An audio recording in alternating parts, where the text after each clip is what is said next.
Well, the province's minimum wage is increasing tomorrow. The rate's going up 40 cents to $17.60 per hour. The Ministry of Labor says that the increase is part of the government's plan to help families keep pace with the cost of living. But many experts say that it's not enough to sustain the cost of daily living in large urban centers like Toronto. Statistics Canada says an estimated 503,000 Ontarians earned the minimum wage in August, representing 7% of the 7.1 million employees in the province. For more on this, I'm joined live by Maria Rio, spokesperson for the Ontario Living Wage Network. Maria, thanks a lot for joining us. So let's talk about what went into this 40 cents raise.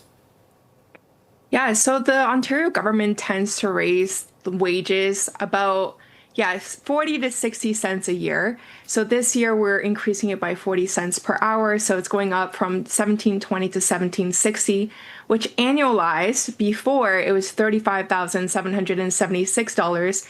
And now starting October 1st, we're going up to $36,608. So when we're looking to make that change for people who are most vulnerable, who are most at risk of, economic instability, they're only going to be making an increase of $832 for the entire year. So actually, the government, the number that the Ontario government gave was 800,000 workers who will be impacted by this increase.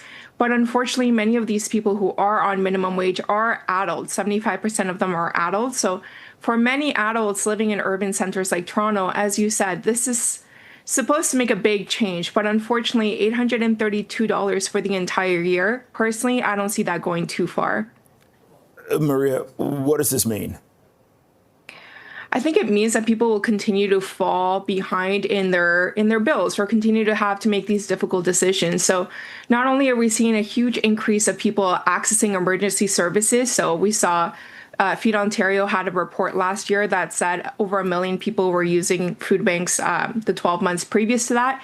So we have a huge influx of people needing emergency services, and we have this kind of rock and a hard place situation for people who are on minimum wage, where they have to decide, do I pay for rent? Do I pay for transportation? Do I pay for medicine? Do I pay for my kids' field trip?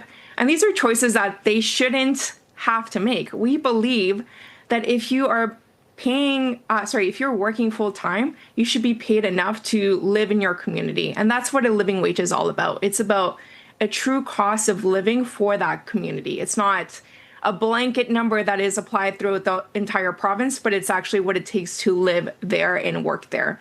And Maria, that begs the question of what would that number look like in an urban area like Toronto?